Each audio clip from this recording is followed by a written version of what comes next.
But the problem comes when those students hit college, where ambiguity, argument, and nuance matter more than just a sentence structure. And colleges know that this is happening, but the uncomfortable part is they're also trapped. But I want you to imagine something with me for a second. A college student sitting in a lecture hall or their dorm or the library, unable to finish the assignment they're working on right now. And it's not because they don't care, but it's because they genuinely can't understand it. Now, would you blame the student or would you blame the school that they came from? For years, professors have been reporting about students who can't summarize a paper, can't identify an argument in a story, and who can't function without using AI. And think about it. They're in college, a place designed to challenge you intellectually, kind of sharpen the skills that you already have in order to better understand the world around you. However, the basic functions are difficult. And that leads to a lot of people asking the question, are students just illiterate these days? However, I don't think that's the right question. I think the real question is how we built a system where this is even possible, yet we still call it success. And let's get something straight right away. When people say students are illiterate, they don't mean students can't read at all. They mean students are struggling with things like sustained reading, comprehension skills, even forming arguments in their own words. In other words, the very skills that college is supposed to sharpen. And this isn't affecting one type of student either. Professors across disciplines, English, history, sociology, even STEM programs, are all saying the same thing. My students are smart, my students are motivated, but they're not prepared for college level literacy.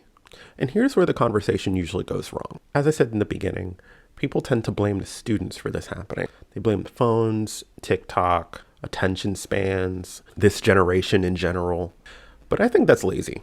I think the truth is that colleges are inheriting a problem that they didn't create. Students arrive on campus having spent years in systems that prioritize standardized testing over comprehension, teaching writing as a formula and not thinking about what you're writing, and rewarding completion of assignments rather than the mastery of the subject. You can pass classes, even graduate high school, without ever being asked to read something deeply, or even write something that actually means anything. So let's focus on the standardized testing for 1 second. When reading becomes about eliminating wrong answers and finding keywords, students learn that they need to extract information rather than engage in the material.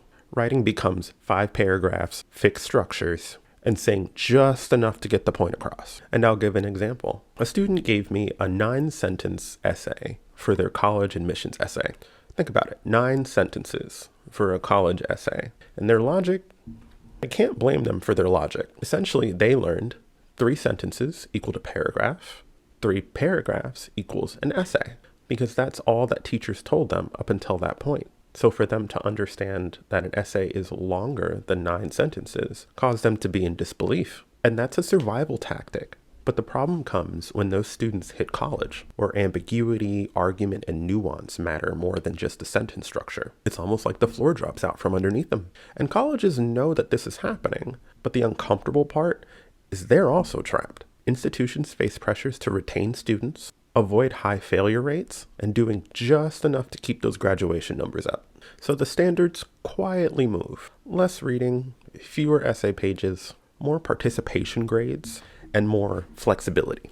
And it's not because the faculty doesn't care, but because the system punishes rigor without resources. And don't get me wrong, I think colleges that provide enough resources for their students actually care about the outcomes. But I believe the overuse of those resources are where we're starting to have a problem. And this was a top argument during the COVID pandemic as well. I've heard many people criticize COVID for the outcomes of education these days. However, COVID didn't really create the gaps. It just made the cracks more visible and next to impossible to ignore. Remote learning meant less feedback, more shortcuts, and a more reliance on tools like autocorrect, Grammarly, and even AI. After the pandemic, students I worked with kept these expectations. The teacher would be lenient with them turning in their work late or having extra time to complete something that they were supposed to do in class. And I don't know about you all, but that was next to impossible when I was in high school. And all of this creates a problem. Students advance without ever fully developing reading confidence or writing stamina.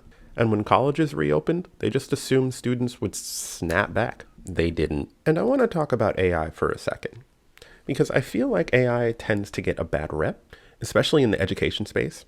But I don't think AI is the entire issue.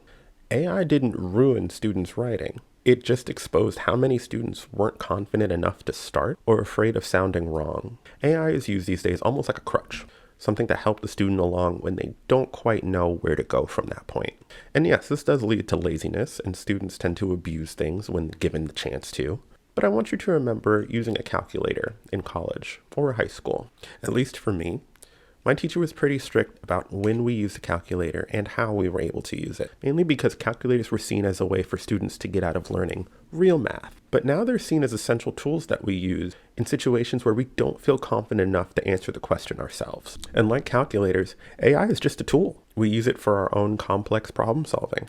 And I found when students use AI to write papers, it's rarely because of laziness. It's often due to panic. The idea that I don't know what college level writing sounds like, but this AI tool seems to have the right idea. And when that idea is solidified, it's really hard to get away from. And just like so many other aspects of higher education, the consequences of this aren't really distributed evenly. Students from underfunded schools and first-generation backgrounds are more likely to internalize their failure, disengage, and doubt their abilities. And the system doesn't say, we failed to teach you. It instead says, maybe you don't belong here. And I want to make something clear, because I've seen a lot of videos say that students are becoming dumber. I don't believe that. They're navigating broken K-12 pipelines, underfunded and apathetic colleges, credential pressure, and economic stress. But yet somehow they still show up. Students are still applying to go to college. They're showing up for the lectures. They're doing the work. But the issue is the tools that we've given them aren't sufficient enough in the society that we created. Literacy doesn't collapse overnight. It erodes when systems value outcomes over understanding and speed over depth. So the real question isn't why college students can't read or write. It's why did we build a system that rewards advancement over mastery? Why is it so easy for students to go to the next grade without understanding everything that they're supposed to learn? Because until we fix that, tutoring, AI bans, and simply blaming the student won't solve a thing. And if this video hit close to home, or you are one of those students, I don't want you to feel shame because this isn't your fault. Literacy isn't a personal failing, it's a public responsibility. And if you're someone who believes education can make people more capable, not just more credentialed, you're in the right place.